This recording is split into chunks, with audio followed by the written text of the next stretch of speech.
All right, everybody, what you're about to see are two employee interviews from Palantir at AIPCon 5. Really enjoyed talking to these people, Sasha and Kevin. Sasha is the reason I'm even at AIPCon, and, you know, she's the brains behind setting it up, so I think you're really going to enjoy her background and how she got to this point. And then Kevin is a software engineer, and the dude's just one of the smartest people I know. He's been coding since 10 years old, and he really talks about why he stays at Palantir, the culture at Palantir, and the reasoning behind why he feels it's one of the most important companies in the world. Hope you guys enjoy. Two employee interviews going deeper into Palantir's culture. Let me know what you think, and I'll see you guys on the next one. All right, everybody. I'm backstage at Palantir's AIPCon. I'm here with someone who's very, very special, who I might have pressured into doing this, but she's doing this. I am here with the woman who is responsible for getting me to be at this conference in the first place and to give you guys all this behind-the-scenes footage. Sasha Spivak, thank you for being here. Thank you for being here. It's been awesome. So what do you do at Palantir, other than manage everything? I've been here a little over 9 years, and one of the really special things about this place is that it's a new gig every 3 months. I was hired as a writer. I'm not answering your question at all. I'm just telling you another story.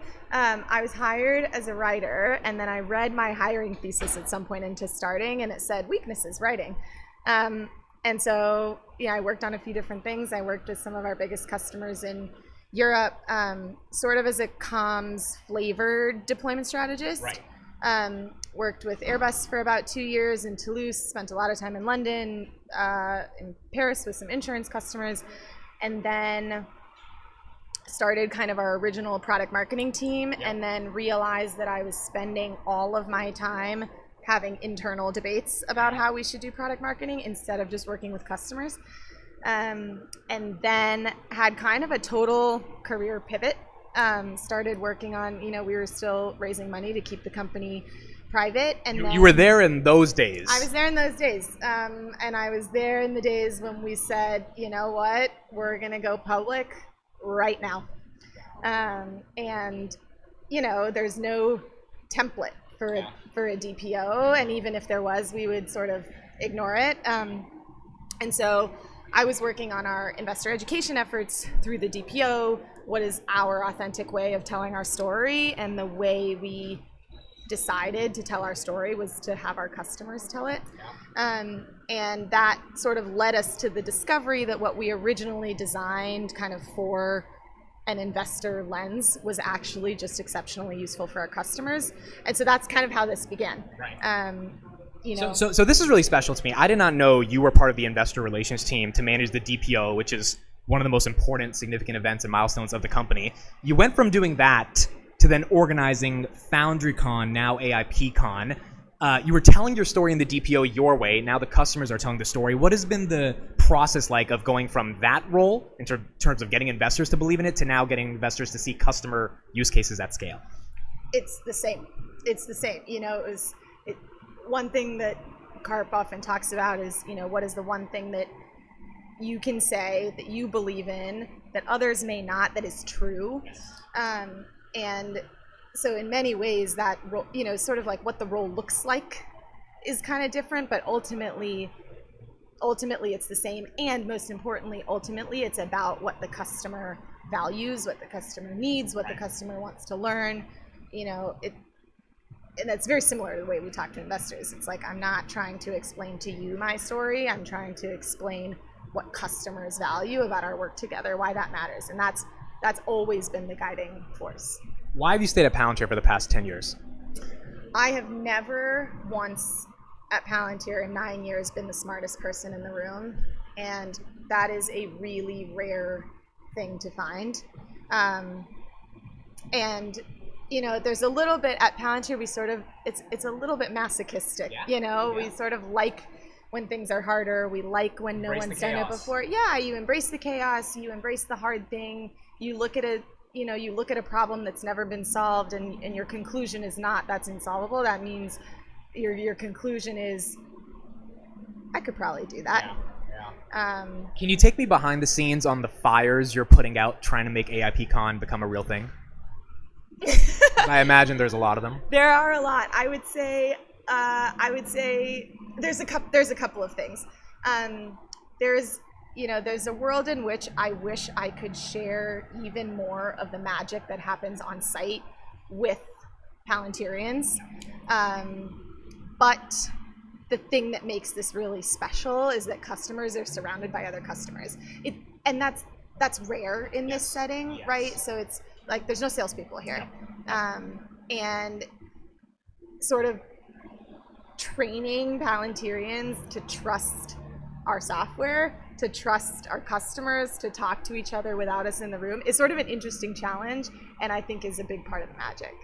Why and how did in the last edition you come up with a way to make the live stream more innovative with the backstage pass, get me out here, and how do you think that's going to keep evolving over the next AIP cons? Yeah, I mean, this thing is a team sport, and by this thing I mean the problems that we're trying to solve with our customers, with our software, and I think it's all about honesty, real conversations, leaning into the hard shit, and sharing that. And so that's sort of what we were focused on, is like it really matters to keep the on-site experience small. You're not just talking to the people that you came with. You're really interacting and hearing from people that are very different from you.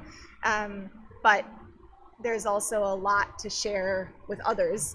And so, we were, I guess another thing we were thinking about is like, it's sort of funny for us to be like, oh, people cover us, people tune into our, it's sort of like you have a little bit of this Stockholm. No one cared. It was like you had to convince a customer, to write a paragraph about you that you would only share with someone else under NDA. It's like we have this muscle memory. But the reality is, like, these customers are getting on stage because they're speaking to their customers. They're speaking to their employees. This matters for, when they think about how am I communicating to my audience, what does the future of my business look like? Right. What impact is AI having for me? They're speaking to their own teams, right? And so for us to give that platform to them is really special, and it means that the onus of innovating on what that looks like and how far they can reach, how broadly they can tell that story, that's on us. Yeah, and I think the halftime show, the pregame show, all of it's just giving people a deeper look and going deeper with people that care about Palantir, whether it's someone like me who covers it or Palantir employees. And that's why I can't thank you enough for giving me the opportunity and getting me out here. It's been so awesome to get to know you. It's sort of one thing I was telling a few customers is that an interaction in a customer context looks one way, when you're email, when you're over VTC, and I think it was the same thing with you. It's like I remember some of our first earnings calls, and we're all in the room, and it's like these people are just, their entire channel is about Palantir. We're like, what is happening? And I remember I used to put together these kind of recaps of our earnings calls and coverage, and I have your thumbnails and your number of views, etc. And so it was for a long time. It was like just this kind of like body behind some screen And then at some point we were like, wait a second, you're family, so you're here. Sure. All right, last question, Sasha. We got to do this one. Give me an update on the fashion, bro. We got the shoes. We got like 17 rings, bracelets. This is not one of your only outfits. Every single AIP con, if you guys just watch the footage, she has like these space pants going to fucking Mars. Or like, where does this fashion come from? Like, how'd you do it? Well, the rings are all family rings. Okay. I think I talked a little bit about this earlier, but this day always feels like people are coming to my house. Yeah. And so that's how it feels. That kind of inspires it, and I think part of it is, what is the tone that we want to set? How do we want people to feel? It's sort of like you're here to share real, raw, honest, your story. Yeah. And so, if we want to invite others to do that, we've got to embody it. Awesome. Thank you, Sasha. I love you. Thank you. Too. This was awesome. That's All right, we're done. We're done. You crushed it. You fucking crushed it. All right, everybody. We are at our last interview that I'm doing today at the 5th edition of Palantir's AIP Con. What an honor. Last interview. You're the last one, Kevin, because you were so busy throughout the day that I only get this opportunity now to talk to you. But last but not least, someone who I've been following for a long time. Every time he tweets on Twitter, I retweet in 2 seconds. I don't know why. I don't know how he hacked the algorithm to make me see his tweets immediately. But I'm here with a software engineer at Palantir, Kevin Mark. Kevin, thank you for doing this. Hey, man. Nice to be here. All right, so there's a lot of ways we can go with this, but first question for you is, why do you work at Palantir? You obviously care a lot about the company. You're deeply patriotic to the company. Why do you work here? I don't know where else I would work, if that makes sense. I mean, it's strange almost to answer it in the negative, but it's like really true. Like, I think all Palantirians probably get their inbox flooded with like other places to be, or like, ooh, like I saw your resume at Palantir. I think I tweeted about this one time. Like, oh, I saw your resume at Palantir. Like, I think you'd be a great fit for X, Y, Z. It's like I don't no. Like, there's just it's for me. Everything is why I'm at Palantir. Every aspect of the work. Can you describe the culture? Like, what is, if you had to sum it up in a couple paragraphs, what is the culture of working at Palantir? Yeah, it's unlike anything I've known since before it. It's the pivotal moment for me was at a Palantir internship in the summer of 2018, and it was once the dichotomy, the contrast between what I saw at like in school or something like that, and then like seeing what Palantir was at work. I struggled to finish my senior year. It was tough. It was like I could not go back. I had to get back as soon as I possibly could. Yeah, it was unlike anything. But like to answer your question a little more concretely, like what the culture's like and all that. I think at the end of the day, it's we throw a lot of words around like mission focus and things like that. And we saw we saw a little bit about what the NGA is doing today. Yep. And I think like that's what mission looks like at Palantir. And I think at Palantir, it's we take the same energy, we take the same mission focus, if you will, to both the commercial and the government sectors in a way that I don't think you actually see too much elsewhere. Like a lot of times you see like, okay, Palantir, we like to talk about Palantir as an and company. That's a good framing of our culture. It's commercial and government. It's like we're not willing to say commercial's where the revenue is or something like that. So we're not going to work in government sectors or something like that. Like we're not like we realize how important both industries are. When you told me, or when I asked you, hey, what do you do at Palantir, and you said you struggled and you ultimately came up with software engineer, you're not the first person to do that. Everyone I ask, they struggle to give me a concrete sentence. Is there a culture of autonomy and ownership, and you're expected to just get the job done regardless of what your title is? Oh yeah. The bar for micromanaging at Palantir, like things that would be considered normal. I've had this conversation with my family actually. Like things where I'll be describing Palantir and like what the work's like and all that kinds of stuff. And then like my mother specifically was like, well, do you have a boss? Like what's going on? Like I thought that was your boss. Why doesn't he know X, Y, or Z about what you're doing today or something like that? And it's like at the end of the day, the overall point with the micromanagement thing is it's just like you really are at the end of the day the level of personal autonomy is incredibly high to the point where it's like people aren't going to check in on you, and this is something I talk to a lot about with new hires and people who are thinking about joining Palantir. It's there's two modes. One is like catastrophic failure, and one is like a resounding success. The catastrophic failure is if you need an environment in which you are in which you need to be like frankly need to have your hand held. Yeah. If you need an environment in which like you need constant daily check-ins, that you feel like your 15-minute stand-up at the beginning of the day is the best part, if that's your vibe, then like Palantir's probably not a good fit. Right.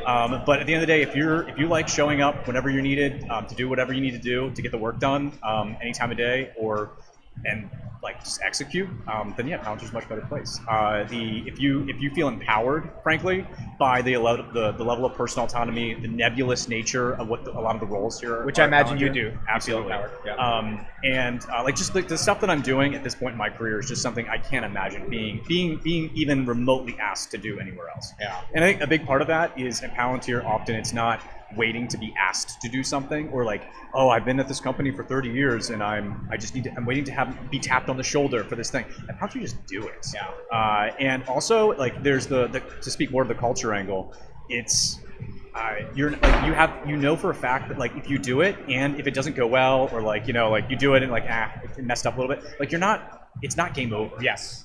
Which failure is encouraged. Yes, failure is encouraged and happens fairly often. Yeah. So it's like it's the most important thing is like actually getting back up and keep getting out there. And also it's like if it turns out that thing, like whatever you're trying to work on is not for you or whatever, it's like, okay, That's one of the best ththings about Palantir is it's now that we're even a larger organization, there's really some place for every type of person to kind of fit in.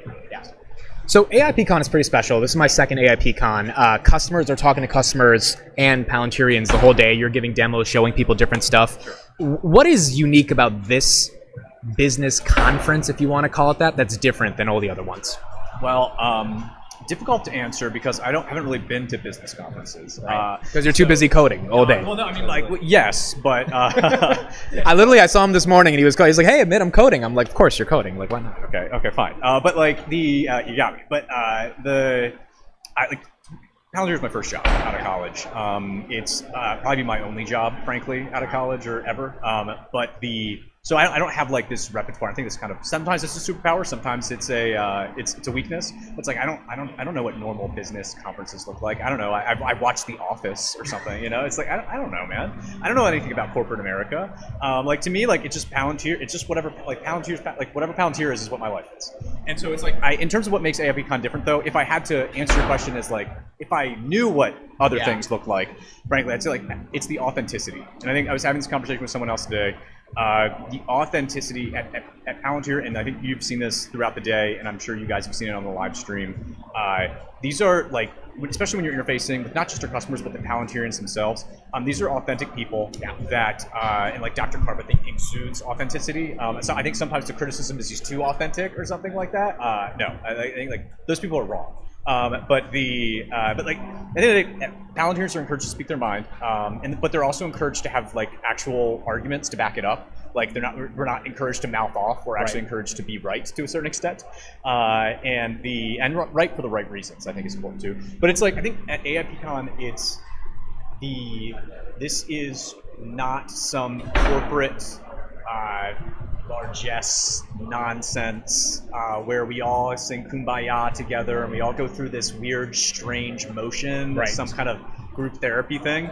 Like it's an actual, it's hands-on. It's an actual authentic experience put on by real people, and this isn't like even their real job. Like I'm helping out with AIPCon, but this is not my job to do AIPCon. If that makes sense. And then I don't know. I think you guys have seen it with like the kind of the way that we present the way that we present it. It's an authentic experience. I think that's, if I had to say just pick one thing, it would be that. I think authenticity on Palantir is why so many people care about the company. Obviously, Dr. Karp, incredibly authentic, and people like yourself and customers engaging in an authentic way. Like, it's hard to replicate that culture. Just like to double tap on that, like the fact that you could just pull me out of nowhere and be like, hey, can you like sit down and have a conversation? Like, the thought didn't even cross my mind to like talk to the lawyers or something like that. And lawyers, I'm sorry, but like no, I'm kidding. But like it's like and also Sasha said it's okay. But like the point here is that's a mindset thing for Palantirians. It's like we're not thinking like, oh no, what's the bureaucratic hoops I have to jump to get this things done. It's like, cool, let's do it. And also like the trust in others to make sure that like, you know, we execute on it and do it well, that kind of good stuff. And a big part of AIPCon 2 is like, I think trying to almost give our customers a little bit of that Palantir culture through the product, really. Being able to like have like kind of be able to break out of some of that bureaucracy and build. So last AIPCon I came to, I made a video a week after summarizing my experience, and the number one word I used was culture because, you know, I've been invested in the company for a while. At the end of the day, I'm investing in people like you, and I wanted to know who is Kevin, and what you described right there, it's universal across the 4,000, 3,800 people that work here, and it's special. Like, you can't replicate culture, and to give customers a feeling of that culture, which all of them are excited to feel because there's a energy that's dynamic to it. I think that's unique. Another thing that's really unique is that your company is now one of the top 500 companies of the United States of America. What did that mean to you? I mean, it means a lot. Like I'm super excited, but also I think, I don't know, it's an inevitability. I remember, I don't even really remember where I was when I heard about the S&P 500 announcement. Maybe I'm just not the type of person. Like, I'm extremely excited about it, but at the same time, like we had already joined the S&P 500 in my mind. You're like, we're one of the top 500 companies. It's like, I don't really care. We're the top company.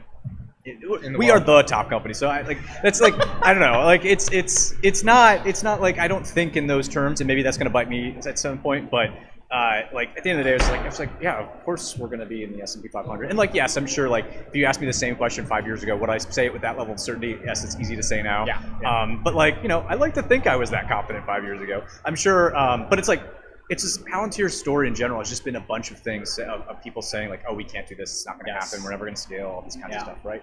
And it's just like after you've been through enough, like Palantir could never, and then it does.